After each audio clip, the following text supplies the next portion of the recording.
नमस्ते दोस्तों, आप सभी का स्वागत है मेरे YouTube चैनल पे बायो जर्नी विद प्रोफेसर सागर। अगर आपको बायोलॉजी के कंसेप्ट बहुत ही सिंपल वे से सीखना है तो ये चैनल को आप जरूर सब्सक्राइब करो और बेल आइकन पे भी क्लिक करो सो दैट मैं जैसे वीडियो अपलोड करूँ उसके नोटिफिकेशन आपको तुरंत मिल जाए। Welcome to another lecture of inheritance and variation. आज हम लोग बात करेंगे और एक नए टॉपिक के बारे में, और ये टॉपिक है प्लियोट्रॉपी।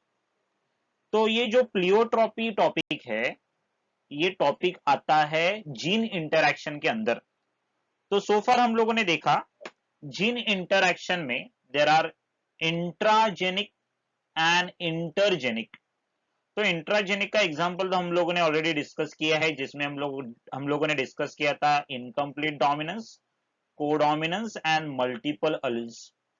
तो आज हम लोग बात करेंगे intergenic interaction, interaction between the two different alleles, so that is known as intergenic interaction, या फिर उसको बोलते हैं इंटरअलीलिक इंटरैक्शन। सो इंटरजेनिक इंटरैक्शन या फिर दूसरा नाम है उसका नॉन अलीलिक इंटरैक्शन। तो ये intergenic interaction is basically occur between the alleles of different gene. ये किसके बीच में होगा? Interaction between the different gene which are present on the same or different chromosome। तो जिसके अंदर आएगा प्लियोट्रॉपी, जिसके अंदर आएगा पॉलीजीन, जिसके अंदर आएगा epistasis, supplementary and complementary gene. तो ये इंटरजेनिक इंटरैक्शन के अंदर आज हम लोग डिस्कस करने वाले हैं प्लियोट्रॉपी। तो प्लियोट्रॉपी बेसिकली क्या होता है? देखो, जब भी नॉर्मली क्या होता है, एक जीन एक कैरेक्टर को कंट्रोल करता है, but when a single gene control two or different trait, जब एक ही जीन एक से ज्यादा ट्रेट को कंट्रोल कर रहा है तो उसको बोलते हैं प्लियोट्रोपिक जीन।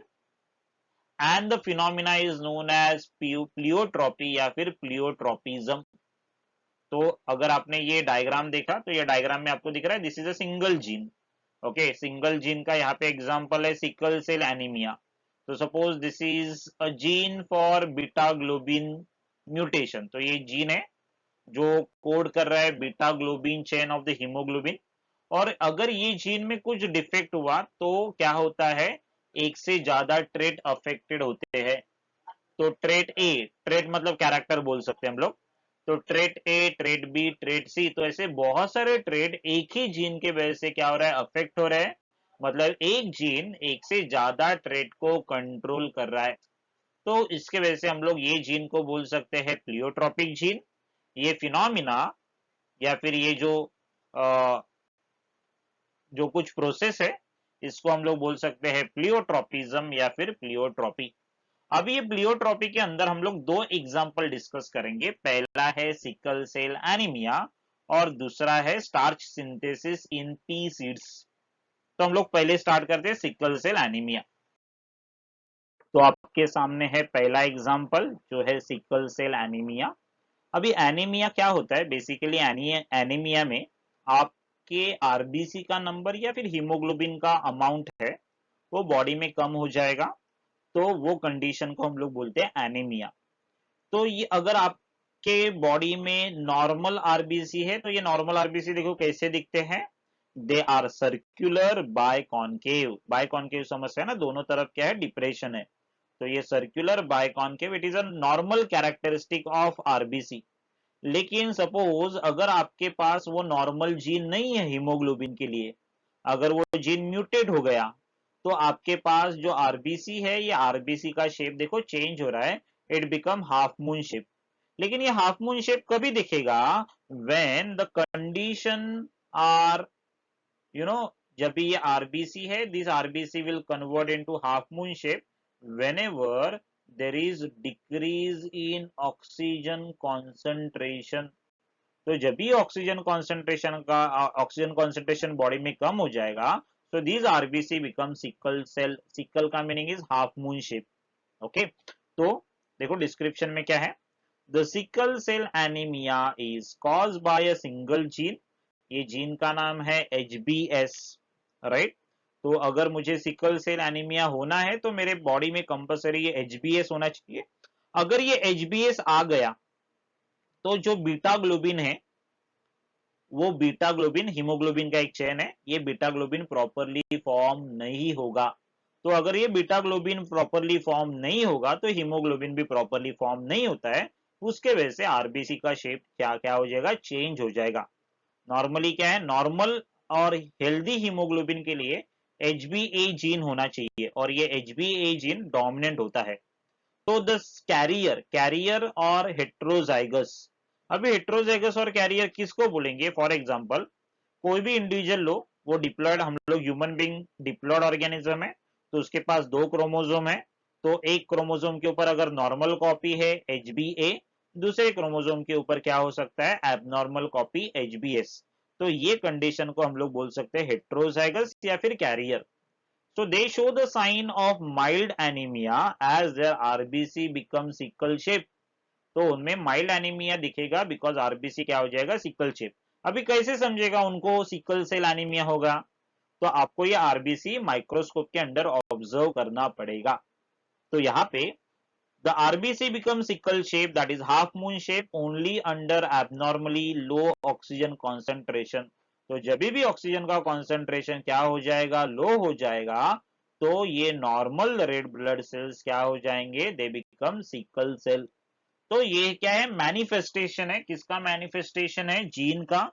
कौन से जीन का, HbS। तो कैरियर रहेगा तो क्या हो सकता है, that individual is suffering from sickle cell anaemia. लेकिन अगर उसके पास नॉर्मल जीन रहेगा HbA, तो क्या हो सकता है, उसका आरबीसी नॉर्मल फॉर्म होगा। तो होमोजाइगस विथ रिसेसिव HbS, अगर उसके पास दोनों भी HbS का कॉपी है, HbS ऐसे दोनों जीन का कॉपीज है, तो उसको बोलते हैं होमोजाइगट विथ रिसेसिव। तो होमोजाइगोट रिसेसिव में क्या होगा, वो इंडिविजुअल मर जाएगा बिकॉज ऑफ फेटल एनीमिया। समझ में आ रहा है कि नहीं? So thus a gene for sickle cell anaemia is lethal in homozygous condition, मतलब HbS आ गया तो क्या हो जाएगा, वो इंडिविजुअल मर जाएगा, मतलब वो लीथल जीन हो जाएगा। तो ये लीथल कभी है, होमोजाइगस कंडीशन। तो मैं ऐसे भी बोल सकता हूं कि HbS is an example of homozygous recessive Aleel. Okay, तो ये लीथल अलील का एग्जांपल है। तो लीथल अलील कौन सा, that is homozygous recessive lethal. Okay, and sickle cell trait in homozygous carrier. तो जब भी कैरियर है, मतलब HbS HbA है, तो उसके पास क्या रहेगा, सिकल सेल एनीमिया होगा। लेकिन अगर HbS है तो वो इंडिविजुअल मर जाएगा। तो two different expression are produced by single gene. तो यहाँ पे देखो, दिख रहा है आपको, यहाँ पे 2 इंडिविजुअल है, दोनों भी इंडिविजुअल क्या है, मेल एंड फीमेल। एक मेल है वो कैरियर है, फीमेल भी कैरियर है, दिख रहा है दोनों के पास कौन सा जीन है, HbA एंड HbS, बराबर की नहीं? तो ये HbA HbS जो है यहाँ पे, जब भी दोनों का अगर शादी हो गया तो देर आर 4 पॉसिबिलिटीज। तो ये 4 पॉसिबिलिटीज क्या है, उसमें से एक इंडिविजुअल हो सकता है नॉर्मल, HbA HbA आ गया तो वो नॉर्मल इंडिविजुअल हो जाएगा। 2 इंडिविजुअल हो सकते हैं कैरियर, कैरियर मतलब क्या आएगा, HbA HbS। ओके, तो यहाँ पे आपको दिख रहा है 2 इंडिविजुअल, ये क्या हो जाएगा, कैरियर हो जाएंगे, यस और नो। और यहाँ पे एक इंडिविजुअल क्या हो जाएगा, अफेक्टेड हो जाएगा। अफेक्टेड मतलब क्या हो जाएगा, यहाँ पे उसके पास क्या होगा, HbS समझ में आ रहा है कि नहीं? तो ये HbS हो जाएगा, मतलब ये इंडिविजुअल मर जाएगा ड्यूरिंग द अर्ली लाइफ और इन ड्यूरिंग द प्रेगनेंसी। तो यहाँ पे the marriage between 2 carriers will produce the normal carrier and sickle cell anaemic. Affected मतलब सिकल सेल एनीमिक। तो यहाँ पे रेशियो क्या है, द रेशियो इज 1:2:1। तो यहाँ पे देखो ये है 1, राइट, is to 2:1। तो ये 1:2:1 का रेशियो मिलेगा आपको उनके प्रोजेनी में। और सिकल सेल एनीमिक डाई मतलब अगर ये इंडिविजुअल ये मर जाएगा, राइट। तो टोटल आपको क्या रेशियो मिलेगा, ये दो है carrier, right, and one is normal. जो आपको रेशियो मिल रहा था 1:2:1, राइट, दैट रेशियो बिकम 1:2। समझ में आ रहा है कि नहीं? So the sickle cell anaemic die living the carrier and normal in the ratio 1:2। तो आपको ये 1:2 या फिर 2:1 रेशियो मिलेगा, बिकॉज एक इंडिविजुअल क्या हो रहा है, मर रहा है। तो ये है सिकल सेल एनीमिया का एग्जाम्पल। तो यहाँ पे एक जीन है, एक से ज्यादा ट्रेट को कंट्रोल कर रहा है। कौन सा जीन? HBS।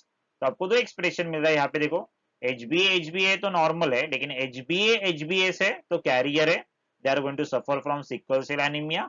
लेकिन HBS है तो वो इंडिविजुअल क्या होगा, that individual is going to die. समझ में आ रहा है कि नहीं? So this is affected, that means this is going to die and this is known as sickle cell anemic। समझ में आ रहा है कि नहीं? और ये कैरियर हो जाएंगे, एक क्या हो जाएगा, नॉर्मल हो जाएगा, नॉन कैरियर। दूसरा एग्जांपल हम लोग डिस्कस करने वाले हैं वो है starch synthesis in pea seeds. तो ये starch synthesis in pea seeds में देखो यहाँ पे एक the starch synthesis in pea seed is controlled by one gene. तो यहाँ पे दिख रहा है आपको, जीन का नाम है दैट इज बी जीन, और ये बी जीन का ऑब्वियसली दो अलील है, capital B small B. Okay, और यहाँ पे ये क्या कर रहा है, स्टार्च ग्रेन सिंथेसिस को भी कंट्रोल कर रहा है, ये उसका मेन काम है। लेकिन उसके अलावा it is also responsible for shape of the seed, मतलब सीड का शेप है उसको भी ये क्या करेगा, कंट्रोल करेगा। तो कैसे कंट्रोल करता है वो हम लोग देखते हैं, डिस्कस करते हैं। तो यहाँ पे देखो क्या लिखा है, starch is synthesize effectively by capital B homozygotes, therefore large starch grain are produce. मतलब अगर कैपिटल जीन है, यहाँ पे देखो, तो ये जो कैपिटल जीन है उसके वजह से क्या हो रहा है, फुल स्टार्च सीड और यहाँ पे लार्ज स्टार्च ग्रेन प्रोड्यूस हो जाएंगे।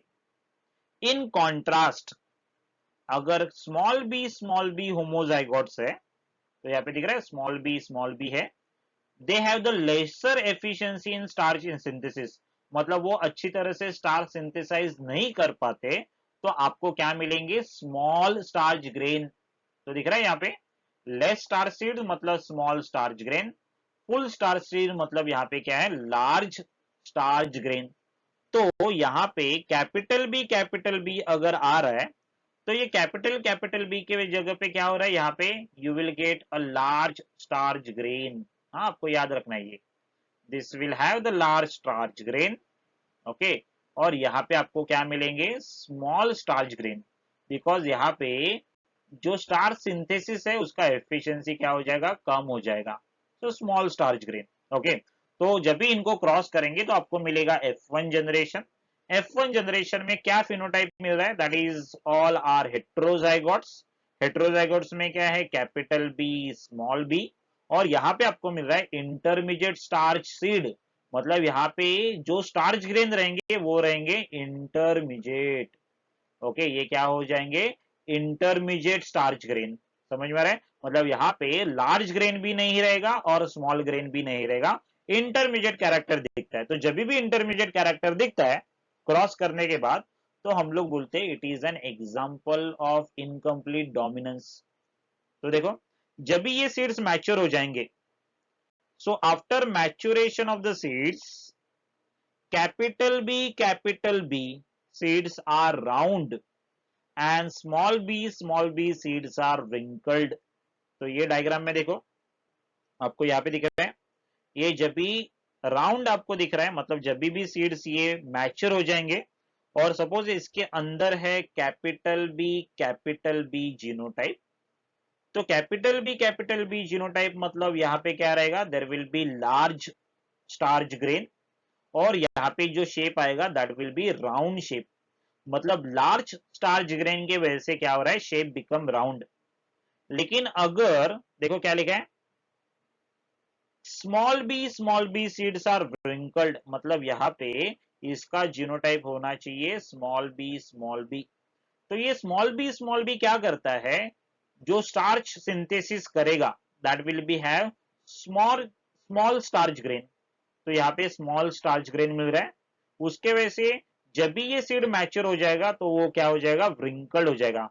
मतलब सीड का जो शेप है वो कौन कंट्रोल कर रहा है, दैट इज स्टार्च ग्रेन। अगर लार्ज स्टार्च ग्रेन है तो राउंड है, स्मॉल स्टार्च ग्रेन है तो व्रिंकल्ड है। लेकिन but starch grain are produced are of intermediate size in capital B small b seeds।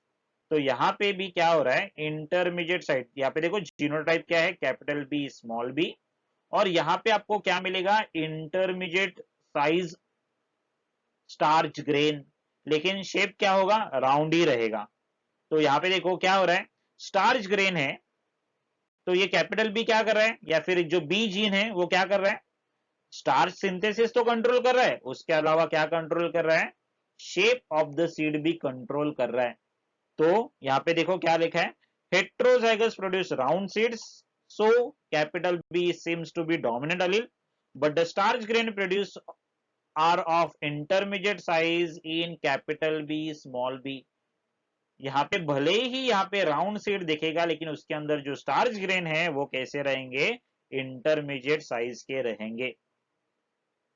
So if the starch grain size, अगर हम लोग सिर्फ स्टार्च ग्रेन साइज के बारे में अगर हम लोग कंसिडर करते हैं, so this is an example of incomplete dominance. क्यों, बिकॉज लार्ज स्टार्च ग्रेन है, उसको अगर हम लोगों ने क्रॉस किया स्मॉल स्टार्च ग्रेन के साथ तो आपको क्या मिलेंगे, इंटरमीडिएट स्टार्च सीड। यहाँ पे देखो अगर उसका फिर से F1 जनरेशन के साथ सेल्फिंग किया तो आपको मिल रहा है एक, that is a full starch grain. Okay, आपको दो मिलेंगे, that is intermediate starch grain, और आपको एक मिलेगा that is low starch grain. तो यहाँ पे आपको रेशियो हो जाएगा 1:2:1, दोनों भी रेशियो है, जीनोटिपिक और phenotypic, which is an example of incomplete dominance or which is a characteristic of incomplete dominance। okay, so starch grain अगर हम लोग कंसिडर करेंगे तो ये क्या है, it is an example of incomplete dominance। लेकिन अगर हम लोग कंसिडर करेंगे उसका राउंड सीड, तो राउंड सीड क्या है यहाँ पे, that is with naked eyes, आपको ये डोमिनेंट एंड रिसेसिव रिलेशनशिप लगेगा। तो यहाँ पे स्टार्च ग्रेन ये क्या कंट्रोल कर रहा है, that is capital B gene है, एक ही जीन है, ये क्या कंट्रोल कर रहा है, स्टार्च का सिंथेसिस। उसके अलावा ये क्या कंट्रोल कर रहा है, शेप ऑफ द सीड। तो आपको एग्जैक्टली अगर मैंने डायरेक्टली सीड का शेप देखेगा तो मैं क्या बोलेगा, that is round and wrinkled, एक डोमिनेंट एक रिसेसिव। लेकिन अगर मैं स्टार्च का सिंथेसिस देखेगा with the help of microscope तो मैं बोल सकता हूं this is an example of incomplete dominance. तो एक ही जीन है वो रिस्पॉन्सिबल है स्टार्च सिंथेसिस के लिए भी और शेप ऑफ द सीड्स के लिए भी। So this is all about pleiotropy. तो प्लियोट्रॉपी में क्या होता है, one gene control more than one trait, simple. तो आपको ये प्लियोट्रॉपी में दो एग्जांपल याद रखना है, एक है सिकल सेल एनीमिया और दूसरा है starch synthesis in pea seeds. Maharashtra board में starch synthesis in pea seed mention नहीं किया है, लेकिन एनसीईआरटी में है तो ये नीट के लिए इंपॉर्टेंट हो जाता है। तो नीट के लिए भी आपको ये एग्जाम्पल स्टडी करना पड़ेगा, which is also example of incomplete dominance. तो होपफुली आपको ये लेक्चर समझ में आया रहेगा। तो ये डायग्राम बेस्ड लेक्चर है, डायग्राम के साथ मैंने एक्सप्लेन किया है, आपको यहाँ पे पुनेट स्क्वायर भी दिखाया है, आपको रेशियो कैसे निकालते हैं वो भी एक्सप्लेन किया है। तो होपफुली आपको ये लेक्चर समझते रहेंगे। तो आप मैक्सिमम लोगों के साथ शेयर करो इसको, चैनल को सब्सक्राइब करो, बेल आइकन पे क्लिक करो। तो मिलेंगे नेक्स्ट लेक्चर में नए टॉपिक के साथ। Till then bye bye.